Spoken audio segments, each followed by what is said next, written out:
가족에 대한 질문이 되게 많았어요. 네네. 제가 이 책 그 제목이 왜 어둠의 딸인가 했었는데 이제 책 읽다 보니까 알게 네. 됐어요. 네. 그래서 좀 많이 아픈 어린 시절에 상처가 있고 그거를 극복하시고 부모님을 또 용서하시고 하셨었잖아요. 네. 그래서 이 질문을 주신 분들이 단순한 질문이라기보다는 굉장히 많이 본인들의 사연을 많이 적어주셨어요. 그래서 이룸님 같은 경우는 저는 지금 가정폭력이 현재 진행형이고 뉴스에 나오는 살인 얘기가 남 얘기가 아니에요. JS님은 저는 엄마의 알코올 중독과 히스토리, 부모님의 감정 쓰레기통, 언어폭력과 정신적으로 너무 힘든 상태인데 극복하려고 8년을 정말 모든 걸 포기하고 매달렸지만 계속해서 그 변화되지 않는 제 스스로에게 지쳤고 부모님의 악담, 저주, 비난에 너무 익숙해져서 그게 이제 그 귓가에 맴돌아요. 폴 W님이 어렸을 때부터 엄마한테 맞고 자랐고 심한 욕을 듣고 자라서 자존감이 매우 낮아요. 매사 의욕이 없고 자신감이 없고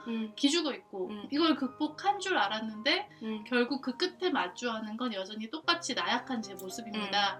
이 뿌리 깊은 트라우마를 어떻게 극복해야 될까요? 사실 저도 평소에 받는 질문 중에 하나가 가정폭력이나 아동학대라든가 가족으로 인한 상처가 있는 분들이 굉장히 많거든요. 그래서 그거를 이제 극복하신 분으로서 혹시 해주고 싶은 얘기가 있는지. 저도 사실 예전에 왜 도대체 나한테만 이런 일이 일어나는 걸까? 저만 아프고 가장 세상에서 제일 힘든 사람인 줄 알았는데 제가 이 수업을 10년 차를 하면서 정말 많이 아프신 분들이 많이 오세요. 저 아침마당 나오고 정말 깜짝 놀랐던 게 세상에 상처받은 사람들이 너무도 많다는 겁니다.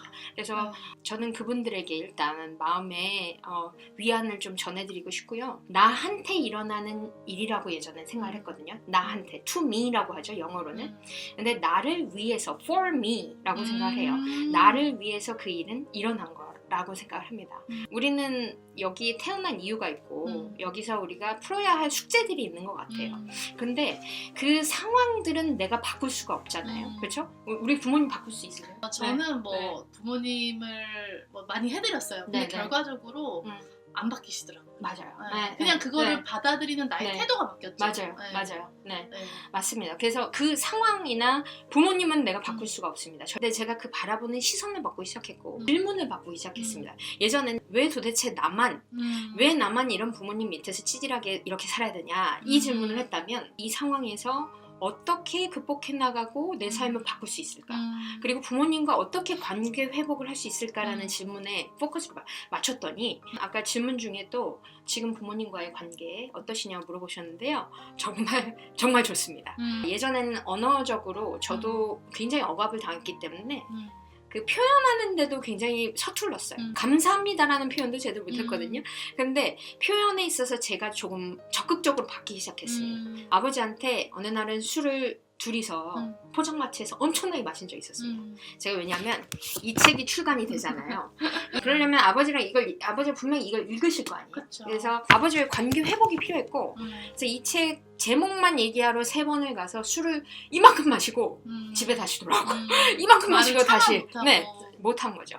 근데 마지막 날 출간 직전엔 얘기를 해야 되잖아요. 그래서 아빠한테 그 얘기를 했어요. 이거는 그때의 나의 어릴 때 그 관점으로 쓴 건데 아빠가 이걸 보고 너무 충격받거나 그리고 아프지 않았으면 좋겠고 나는 우리 아버지가 지금 너무너무 사랑하고 아버지가 있었던 덕분에 지금의 내가 있을 수 있었다. 그래서 감사하다라고 진짜 솔직하게 말씀을 드렸고 그때 저희 아버지 되게 많이 우셨거든요. 관계 회복이 그 이후로 더 많이 됐었던 것 같아요. 어쨌든 마음으로 아버지를 용서하셨기 때문에 그럼요. 그런 말을 할 수도 있는 건데 어떻게 그게 가능했는지 아직 그게 안 되는 분들이 많거든요.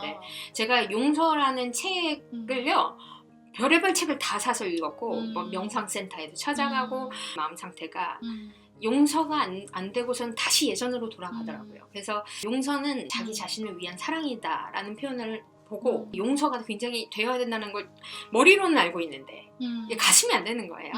그래서 정말 많은 연습을 했습니다. 아빠한테도 편지도 써보고 그리고 자기 자신한테 울면서 편지도 써보고 그런 노력들이 쌓여서 이 책까지 쓸 수 있었던 것 같아요. 용서에 대해서 물어보시는 분들이 많아서 저희 네이버 카페도 있는데요. 거기에 용서했던 방법들을 모아놓기도 했습니다. 그러면 나는 부모님을 용서했다 쳐도 이게 지금 현재 진행형이다. 가족 중에 한 명이 계속해서 그 가족을 괴롭힌다면 어떻게 해야 되나요? 어릴 때에 저는 항상 도망 다녔던 기억밖에 없어요. 그러니까 새벽에 전 제대로 잠을 자본 적이 거의 없습니다. 그래서 악몽 속에 시달렸던 게 사실 30대까지 계속 되긴 했었어요. 그런데 그때는 어떤 치료의 개념을 전 몰랐습니다. 근데 지금은 알 수 있을 것 같아요. 무슨 알코올 중독이면 알코올 중독에 있어서 치료를 받을 수 있는 여러 가지 도움센터들이 굉장히 많거든요. 네네. 그쪽 전문가한테 얘기를 해볼 수도 있고, 그리고 어떤 관계 개선을 위해서 부모님과 앉아서 진짜 면대면으로 얘기를 해볼 수 있는 그 용기가 정말 필요한 것 같아요. 근데 예전에는 너무 용기가 없었고 무섭기만 했기 때문에 시도해볼 수 없었거든요. 근데 아버지와 얘기를 하면서 저는 너무 느꼈던 게 뭐냐면 저희 아버지도 사랑이 결핍되신 거예요. 그리고 표현 방법을 어떻게 해야 될지 모르셨는데 어떤 억압에 의해서 자기의 화풀이를 그렇게 한 것이죠. 근데 아버지도 역시 사랑을 원하셨던 거예요. 그래서 제가 비폭력 대화를 배워보기도 했거든요. 대화에 약간 개선이 이루어지기 시작하면서 아버지도 많이 마음이 열리셨고, 지금도 만약에 그런 가정폭력이 시달리고 있다면 센터가 잘 되어 있기 때문에 그런 도움을 받으시는 것이 저는 정말 현명한 방법이라고 생각을 합니다. 윤지영 님이 아버지를 원망하던 그 미성년자 시절에 아버지가 돌아가셨기 때문에 아버지와 대화를 할 수가 없어서 괴로웠다.